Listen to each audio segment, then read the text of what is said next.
We're in Victoria for race 14. UK Bowl on pole from Revo and Oscar Folstad. Then it's Jack Carter starting 4th with Sebastian Ocampo alongside. His teammate Dav Sanchez starts 6th with David Camno in 7th. Then it's Bamness Jr., fellow countryman, and Bastien Town down in 9th. Jonathan Sims starts 10th with T. Gabo alongside. Then it's the other Sims Motorsport car of CC and Akari Lopez. Tommy starts 14th with Santino Milan 15th. Then it's P. Sierra, Daniel Bogdasarov, Lewis Olsen, and Leo. Then you've got Anokuri in 20th, teammate Cosmos alongside, and then it's Miguel de Souza in 22nd. Well then, after the relative carnage of last time out in Buenos Aires, all 5 legs go on in Australia. And the Victoria E3 is green, and that's a very good start from UK Bowl off the line on board with this is Oscar Folstad. No, it's Jack Carter. He's got himself ahead of Folstad, who's had an absolute stinker of a start. He's dropped down to 5th position. UK Bowl still in the lead. Revo still 2nd. Down the inside goes Jack Carter on his teammate. His hard tyres working to a point where we've never actually seen them work. We've got 4 drivers starting on the hards, and all of them have made up positions on the start. Folstad still alongside Dav Sanchez, coming through the 2nd sector, the fastest sector on the track, because there's only one braking point and you can just straight line it.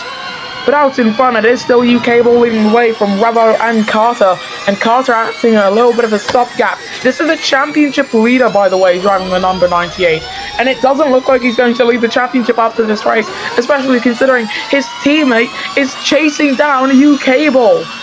He's trying to win in Victoria, which would only be his 2nd win of the season. But sometimes to win a championship, you only need to win once, like Matt Kenseth in 2004 in NASCAR, or Daniel Hemrick in 2021 in NASCAR's Xfinity Series.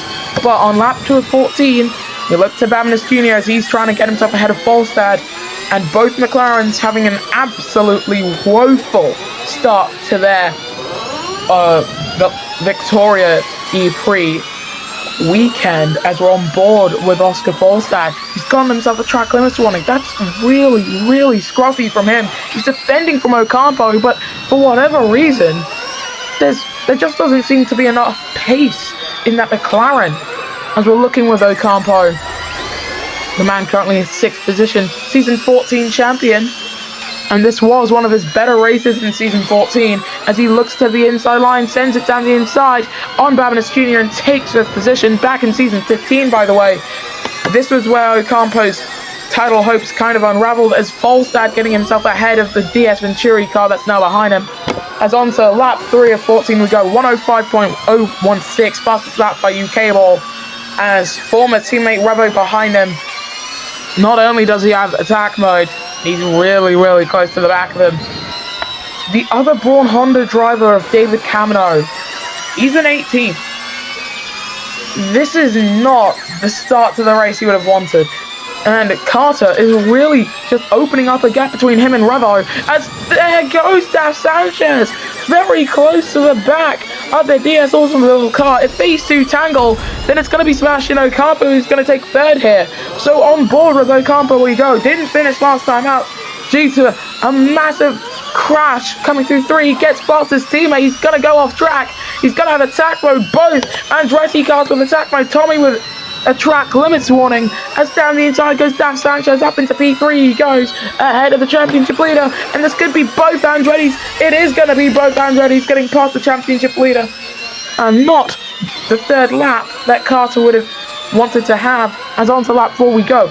We might see some drivers deciding to come into the pits, as Sebastian Ocampo does take 3rd position. Santino Milan comes into the pits, and the soft tyres, well, to say that they're holding up would be an overstatement. 57% there, so Cable could actually be very vulnerable to Revo behind him. On board with Revo, and you know, the medium tyres are known for their versatility more than anything, as Ocampo takes the fastest first sector of anyone. Well, still on board with him, and Ocampo's put 2 seconds between him and his teammates, so the hard tyres definitely beginning to lose a lot of their pace. And we're now in the back half of the season. Fabulous Jr. up to P7. Volstad still in 6th. As it would stand, we are definitely going to have a championship battle right to the end of the season. I don't think there's going to be any way that we wrap up the championship earlier. As Ocampo, and look at that train coming into the pits. Revo still on the back of U-Cable, who's decided to stay out for lap 5 of 14. So soft tyres should last about 6 laps. If Revo was to pit at the end of this lap, which we hope he doesn't. And we're just taking a look at the tyre deltas right now as Sanchez alongside Carter, as Carter being passed by Volstad there. Yeah, the hard tyres have fallen off quite a bit. I do believe that you can make the mediums go to lap 8. It's going to be very close. It's going to be very tight. But it should be possible, theoretically. This is going to be a 2-stop race, and it's going to be a 2-stop that Revo's going to rue, because it's going to be a medium, soft, and there's a hope for the DS Automobile driver that it's going to be another set of softs going on for a second stop, but there's a likelihood that it's going to be a set of mediums. In they both come. U-Cable and Revo coming in to cover off each other. First man to pit, we're looking with Revo, as into the pits comes Oscar Volstad as well. Faster second sector going to Babinas Jr. Daf Sanchez inherits race lead from Jack Carter and David Camino, who's going to be 3rd. Bob Tasarov up in 4th now, and the top 4 all yet to pit for their first stop. They're going to try and skip their first stop, but it doesn't look to be possible. On board with Revo, who's lost a bit of time coming out of the pits, and there are some dark clouds approaching this part of Australia. Oh my goodness. Changeable conditions is the one thing no one would have expected to see in this race. 8 laps left to go, as alongside Daf Sanchez and Jack Carter going in very deep through that chicane. No contact there, keeping it very clean and being very respectful. Carter still edging ahead. He had attack mode, we believe, and he is now up into the race lead here in Victoria, Australia, and that is the championship leader who currently leads this race. Does he decide to come in? No, but Sanchez does. It's very, very dark around here. Camino comes into the pits, and on board we are with Sanchez. We get to see the tyres that are going on to Camino's car, and they're both going on to softs at half race distance. Bogdasarov staying out, so it's Carter from Bogdasarov and U-Cable, your top 3. And as we're on board with Revo, there is definitely a shot that we're going to get rain. And looking at the radar currently, it's almost a guaranteed likelihood that we're going to get rain on the final laps. Fastest first sector going to Revo, the man currently in 4th position, trying to go for his 3rd championship. But it doesn't look like it's going to be as easy as the prior 2 championships. Leo gets himself a track limits warning. And look at that, a 4-way fight for 14th here, which PCR currently leads. Miguel de Souza not really enjoying his tyres as much as he would have wanted to. U-Cable on the back of Daniel Bogdasarov. And Carter does come into the pits. Bogdasarov also coming in, so U-Cable does take the lead. So now for the top 2, if it rains, they don't care. They won't be losing too many positions because of the gap between them and Sebastian Ocampo, the man currently in 3rd position. Volstad setting a fastest lap of the Prix, a 104.850. And comes season's end, who knows how valuable that will be. Carter's coming out of the pits, and he's in traffic. He's down in 15th position, the most hectic part of the pack. And this is not at all where the DS Automobile man would have wanted to come out of the pits. The hard tyres, of course, you can go as long as you would want to. But once you pit, all of that track position kind of goes to hell, really. No virtual safety cars yet in this E-Prix. Australia known more for its enjoyable racing than its wrecks, although when wrecks happen around here, they are monumental. as Camino attacking Santino Milan, getting alongside him. Can he get past? He's going to have to go to the outside line. Look at that. Carter trying to look for a way to get past. 5 laps to go in Victoria, Australia. And there they go. Camino and Carter both passed. As Sebastian Tan now coming in for a second stop. Miguel de Souza in for a second stop. Milan and not Huey Olin for the second and final stops. Because no matter what tires they go on to, they will last 5 laps. Oh, Tommy's, that's another puncture. Oh my goodness me, Tommy got a 5-second time penalty for colliding with the back of Oscar Folstad, who's gotten himself another puncture. Second race in a row with the McLaren driver's luck has just run out. He's got a puncture, and the driver's having to get out of harm's way of the McLaren man. The next man to come up to the back of him should be this man, Sebastian Tan. And this is probably what kills his championship. If Oscar Folstad is 25 points or more away from the World Drivers' Champion this season, then we can chalk it up to Buenos Aires and Victoria. Into the pits comes Revo, and oh! The 2 McLaren drivers collide! Folstad and Sebastian Tan have both collided, and Miguel de Souza's just rammed him! Oh my goodness me! That's massive! Virtual safety car! Oh dear, that's one of the worst crashes we've ever seen here in Australia. And that's allowed Revo to come out of the pits in 4th position. He's still in the top 4, and crucially ahead of teammate Jack Carter, the man who currently leads the championship. So that might have just saved Revo's race. He is, however, on the medium tyres, which isn't optimal. Virtual safety cars ending, and that's just not how you'd want to have a race end, really. Folstad's still in this race. His car damage percent is at 1. In other words, basically it's over. Miguel de Souza comes into the pits. What's his car damage rate saying? 75%, but Folstad, that's hell. It's Groundhog Day for him. He comes in for a second stop, as UK Ball comes in for his second stop as well. And that is just one of the biggest incidents we've seen in Australia since Season 1. The Season 1 crash was monumental and in a similar vein, but that was airborne. So Revo, now, he's going to come across the line. Where is UK Ball? The leaders swapped hands, and that's all down to Oscar Folstad. Revo takes the lead here in Victoria, Australia. Jack Carter finds himself in second, Ocampo third, and now UK Ball's down in 4th with a lot of work to do if he's to get back onto the podium. He's got to gain 4 whole seconds rather. I was going to say 4/10 of a second.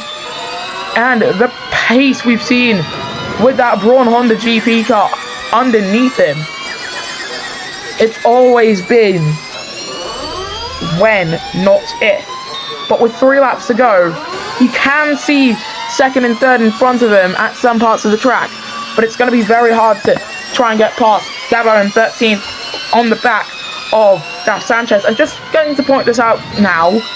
Daniel Bogdasarov is currently in 5th, and he's one of the guys further down in the championship order, but more crucially, this man Lewis Olsen, he's still yet to score his maiden points in this championship. He has scored no points so far, as Revo now onto the second to last lap. Carter finally comes in, fastest lap to Sebastian Ocampo, and the skies have cleared. Carter comes out of the pits on new softs, and where is he in comparison to Lewis Olsen? Olsen's in the points. Lewis Olsen is into the points paying positions. I didn't think I'd be clapping for this, but considering the luck he's had, he needs this clapping. Carter's coming to the pits in the top 15, but of course, from 11th down, you don't get any points.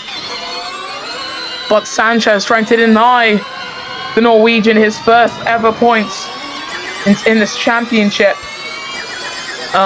Folstad has been lapped by the race leaders. Ocampo closing in on Revo, whose mediums not holding up as much as he would have wanted them to. UK Ball trying to close in on Ocampo, who we believe will stay out to the end of the race. It's the penultimate lap here in Australia. Revo leading the way from Ocampo and Ucable. Babinis Jr. is fourth, as in comes Daniel Bogdasarov. Sanchez has passed Lewis Olsen, but every time he gets past, he gets a lifeline to stay in the top 10. Olsen still in the top 10 behind Daf Sanchez, but now the man he's got to be worried about is the Italian number 29 behind him in T. Gabo. And the question on everyone's lips is, will this man finally get points? It's been one of the longest pointless runs in championship history, and we could see it end today. And this has been one of the longest winless droughts in championship history, as we look to Falstad, the man currently in last position. And he's giving Ucable attack mode, we believe. I mean, this man's race is over. He's running in the top 4 on the road, but he's a lap down as we're on to the final lap of the E3. Sebastian Ocampo is 7 tenths off the back of Revo. The top 3 all comprised of World Drivers Champions. The season 16-17 champion in Revo, the season 14 champion in Sebastian Ocampo, and the season 10 champion in Ucable. That is your top 3. In fact, the only champion not in this top 3 is Akari. He's down in 16th. Ucable getting a track limits warning, and that's him getting past Falstad. But as they now come up to the final sector, Ocampo is outside of the attack mode gap. This is going to be how the race ends, and this is going to be how Revo's championship could have just been won. He could be about to enter the final 4 races of this championship with the best odds to win his 3rd title, but Revo comes across the line, and Revo wins the Victoria E-Prix from Sebastian Ocampo and Ucable, who at the line gets a new fastest lap of a 103.916. Babinis Jr., brilliant job for the DS Venturi man to come home in 4th. Then it's Jonathan Sims in 5th, David Camino 6th, P. Sierra 7th. Then it's Sanchez, Cosmos, and Lewis Olsen, who finally picked up his first points of his career. T. Gabo is 11th from Leo and Tommy. Then it's Jack Carter outside of the points. CC Daniel Baltasarov behind Akari Lopez.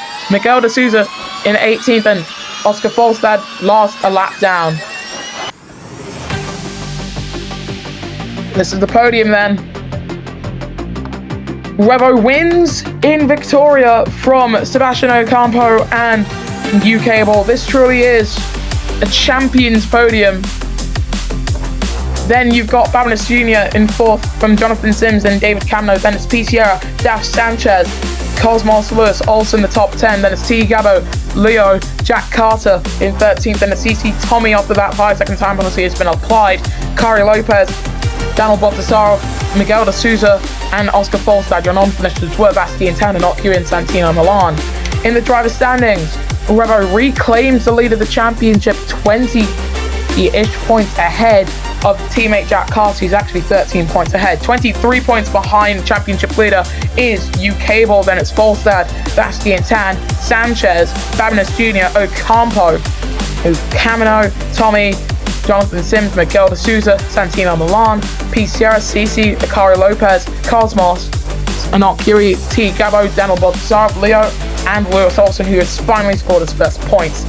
In the constructors' standings heading into race 4 in Lagos, Nigeria, DS Automobiles leads the way from DS McLaren TGR and Braun Honda GP. Then it's Andretti Honda, DS Venturi Formula E team, Sims Motorsport, Nissan Nismo, Aurelio Mahindra, Dragon Renault, Aurelio Pinnacle, and Virgin Renault. We'll see you guys next time then when the Formula E Monopoly Championship returns.